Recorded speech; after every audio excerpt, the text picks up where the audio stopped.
Africa is a continent of unparalleled diversity, acting as the cradle of humanity and the home of thousands of distinct cultures, languages, and ethnic groups. For centuries, traditional practices have served as the glue holding these communities together. They are rites of passage, markers of identity, and profound expressions of spiritual belief. From the vibrant textiles to the intricate dances, African heritage is something to be celebrated and preserved. However, culture is not static. It is a living, breathing entity that must evolve alongside our understanding of human rights, medicine, and psychology. As we look closely at some of these ancient practices, we must confront a difficult and uncomfortable reality. Some traditions, deeply rooted in history and carried out with the belief of doing good, pose severe, life-altering, and sometimes fatal risks to the people who practice them. Today, we are taking an objective, respectful, but highly factual look at 10 popular traditions across the African continent that are inherently dangerous to their practitioners. This is not an exercise in judgment, but rather an educational journey to understand why these practices exist, the profound toll they take on human life, and the modern movements fighting to leave the dangerous elements in the past. Our first practice takes us to West Africa, specifically among the nomadic Fulani people. Here, transitioning from a boy to a man is not merely a matter of age, it is a matter of profound endurance. This is tested through the tradition of Sharo, a public flogging march that serves as the ultimate test of endurance, bravery, and stoicism. During the Sharo festival, young men strip down to their waists and stand motionless while their peers strike them across the back and chest with heavy, specially prepared wooden canes. The danger of Sharo is immediate and visually shocking. To pass the test and earn the right to marry, the young man must not flinch, cry out, or show any sign of pain, regardless of how deep the cane cuts into his flesh.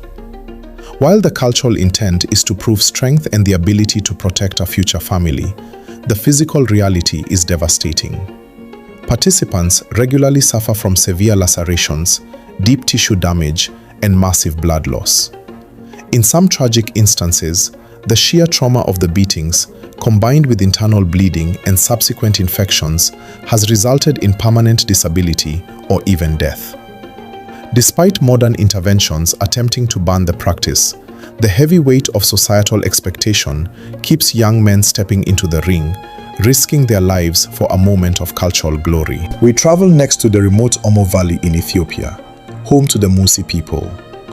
The women of the Musi tribe are globally recognized for a highly distinctive beauty standard, the wearing of large clay or wooden plates in their lower lips.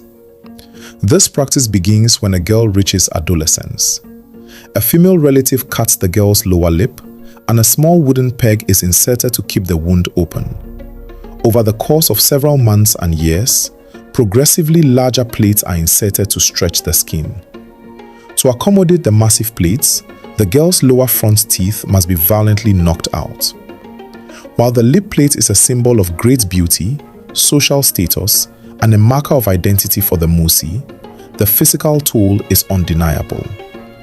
The initial cutting and the ongoing stretching process create open wounds that are highly susceptible to severe bacterial infections.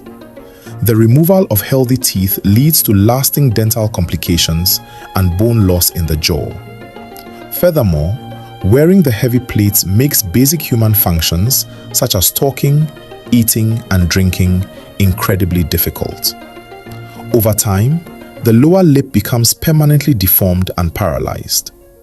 While modern Musi women are beginning to have a choice in the matter, the pressure to conform to this painful aesthetic remains incredibly high. The third tradition on our list is perhaps the most globally recognized and fiercely contested: female genital mutilation, or FGM.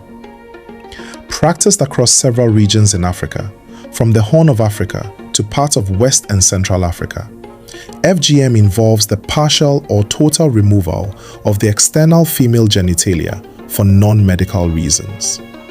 It is deeply entrenched in beliefs surrounding purity, modesty, and preparation for marriage. In many communities, a woman is simply not considered eligible for marriage or even a full member of the community unless she has undergone the cuts.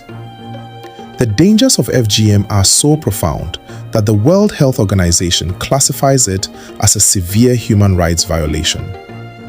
The procedure is frequently performed by traditional practitioners using unsterilized instruments like razor blades, pieces of glass, or unsharpened knives, entirely without anesthesia. The immediate risks include fatal hemorrhaging, shock, and lethal infections like tetanus. For the women who survive the initial procedure, the nightmare is far from over.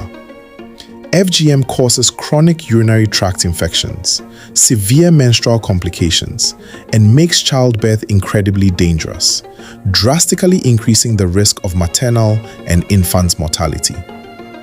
It is a tradition that physically and psychologically traumatizes millions, offering absolutely no health benefits. Continuing with practices that heavily impact women's health, we must discuss the tradition of dry sex, which is prevalent in parts of Southern and Central Africa. In these regions, cultural myths dictate that men prefer a dry, tight vaginal environment during intercourse, viewing natural lubrication as a sign of unchastity or poor hygiene. To achieve this, women use a variety of dangerous methods. They insert chalk, sand, crushed leaves, harsh detergents, and traditional astringent herbs into the vagina to completely eliminate moisture and swell the vaginal walls. The consequences of this practice are physically horrifying.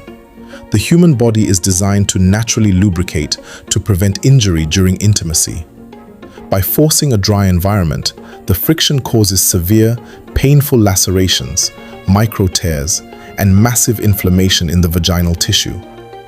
This extreme trauma essentially creates an open wound, removing the body's natural barriers to infection.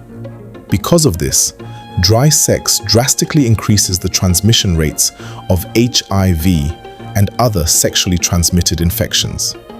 Women endure agonizing pain in silence, risking terminal illnesses simply to conform to a deadly and scientifically baseless cultural expectation. Our fifth tradition moves away from physical body modification and into the realm of social customs.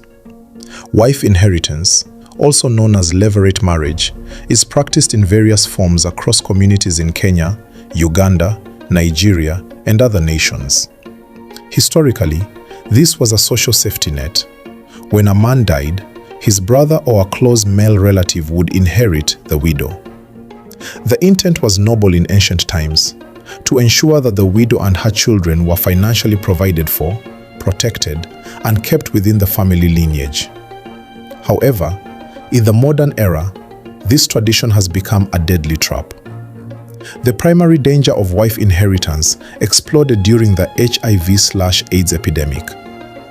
If the deceased husband died of HIV, the widow, who may also be infected, is passed on to the brother, inevitably spreading the virus to him and his other wives. Conversely, if the brother is infected, he transmits the virus to the newly inherited widow. Furthermore, the modern practice is heavily coercive. Widows who refuse to be inherited are often violently chased away from their homes, stripped of their land, and separated from their children. What was once meant to be a protective embrace has become a vehicle for the rampant spread of terminal disease and severe psychological abuse. The next practice on our list is one of the most visually striking elements of traditional African identity: scarification and tribal marks. For generations in countries like Nigeria, South Sudan, and Ethiopia, carving intricate patterns into the face or body was essential. These marks served as a barcode of identity, instantly communicating a person's tribe, family lineage, and social status. They were also seen as the highest standard of beauty and bravery, as the process is incredibly painful. The danger lies not in the marks themselves, but in how they are administered. Traditional practitioners use unsterilized instruments, razor blades, knives, or sharpened stones, and apply a mixture of ash, charcoal, or plant sap into the open wounds to ensure the scars heal raised and prominent. In a modern world battling blood-borne pathogens, this practice is a biological ticking time bomb. The sharing of blades among dozens of children or adults leads to the rapid spread of HIV, hepatitis B and C, and deadly tetanus infections. Furthermore, the wounds frequently develop into massive, painful keloids that can restrict movement or cause lifelong physical discomfort. We return to Ethiopia for our next traditional practice, venturing to the Hamer tribe to witness the complex and bloody ritual known as the bull jumping ceremony. This ceremony is primarily a rite of passage for young men who must jump naked across the backs of a line of bulls to prove their manhood. However, the true danger of this event falls upon the women of the tribe. During the ceremony, the female relatives of the boy stepping into manhood will approach the tribal elders and actively beg to be whipped with thin, flexible branches. This is not a punishment. To the Hamer women, it is the ultimate display of love, loyalty, and devotion to their male relatives. They blow horns, dance, and provoke the men until they are struck with such force that their skin is torn open. They refuse to show pain. The cultural belief dictates that by shedding their blood for him, the man incurs a lifelong debt to protect them in times of need. However, the reality of the practice leaves women with severely bleeding backs, deep lacerations, and a massive risk of life-threatening infections in an environment where modern medical care is miles away. They carry thick, permanent scars for the rest of their lives as a testament to a highly dangerous display of familial love. Our final tradition is undoubtedly the darkest, resulting in thousands of innocent deaths across several African nations. The deep-seated belief in witchcraft, dark magic, and muthi, traditional medicine, remains intensely powerful. When tragedy strikes a community, such as a sudden death, a failed crop, or a disease outbreak, people look for a spiritual scapegoat. The danger of this belief falls heavily on the most vulnerable members of society: elderly women, children, and people living with albinism. In countries like Tanzania and Malawi, the superstition surrounding albinism is fatal. Witch doctors promote the horrific lie that the bones, organs, and hair of people with albinism possess magical properties that can bring immense wealth and good luck. This belief has spawned a terrifying black market. People with albinism are hunted down, violently mutilated, and murdered so their body parts can be sold to the highest bidder. Similarly, elderly women accused of witchcraft are often dragged from their homes, brutally tortured, and burned alive by hysterical mobs. This is not a harmless superstition. It is a deadly paranoia that weaponizes culture against innocent human beings.